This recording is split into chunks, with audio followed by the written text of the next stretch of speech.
Vous êtes sur Europe 1 et malgré l'imminence pour nous du week-end, toute l'équipe de Rien ne s'oppose à midi reste mobilisée pour vous offrir jusqu'à la dernière seconde une émission de qualité. Et justement, quand on parle de qualité, les soubresauts de sa vie sentimentale, pourtant plus animée qu'un nouvel an aux chandelles, n'ont jamais affecté son travail. Un professionnalisme qui force le respect quand on sait l'énergie que dépense avec les hommes, celle qu'on connaît sur Tinder sous le pseudonyme de Chantal Cougar. Approche, enlève ton slip. Chantal. Eh ben, Chantal, rebonjour. Aujourd'hui, vous m'avez promis que vous allez me surprendre. Et non, c'est pas vous surprendre, mais surtout vous faire plaisir. Parce que culturellement, Mathieu, qu'est-ce qui nous rassemble? Pour quel art nous avons la même passion? Le jazz. Eh bien, avec ce son signé Hank Levy, vous devriez comprendre. C'était en 2014, sur un écran de cinéma. En 2014, La La Land? Non, pas du tout. Le précédent film de Damien Chazelle. Whiplash. Whiplash. Écoutez-moi, en 2014... ça passe à la télé ce week-end? C'est dimanche, et c'est à exceptionnel. 20h55 sur France 4.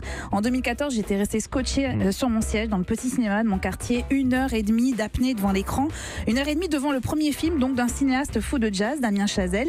Mais Whiplash n'est pas un film sur le jazz. Ceux qui ont voulu restreindre à l'histoire de ce jeune batteur sont passés à côté de cette œuvre. Whiplash, c'est surtout un polar. Il n'y en a pas beaucoup qui sont passés à côté de cette œuvre. Oh bah si, quand même, mais oui.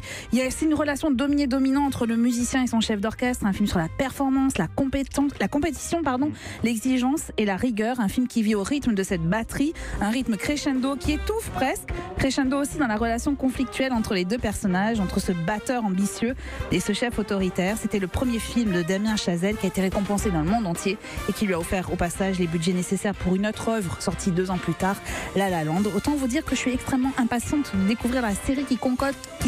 Ça va se passer à Paris. Mais oui, pour Netflix, dont le tournage devrait débuter à Paris. Ça s'appelle The Eddy, le nom d'un club de jazz dont Damien Chazelle retranscrira le quotidien. Et sinon, Whiplash, c'est France 4 dimanche soir à 20h55. Voilà. France 4 dimanche soir. Merci beaucoup Eva Rock, merci à tous les amis, Mathieu Charrier, Olivier Pauls, Guy Carlier et ceux qui œuvrent en coulisses, Anne-Charlotte Salambier, Philippe Amardeil, Sébastien Bornenave. Rien ne s'oppose à midi revient lundi. Pour l'heure, vous retrouvez Europe Midi avec la feignasse de Cracovie ayant visiblement décidé de s'offrir un week-end de 3 jours avec François Geffrier. Bonjour François. Bonjour Mathieu Noël. Et vous aussi, vous prenez un petit week-end? Oui, bah là oui quand même. Bon, allez, bon week-end et à lundi. Merci.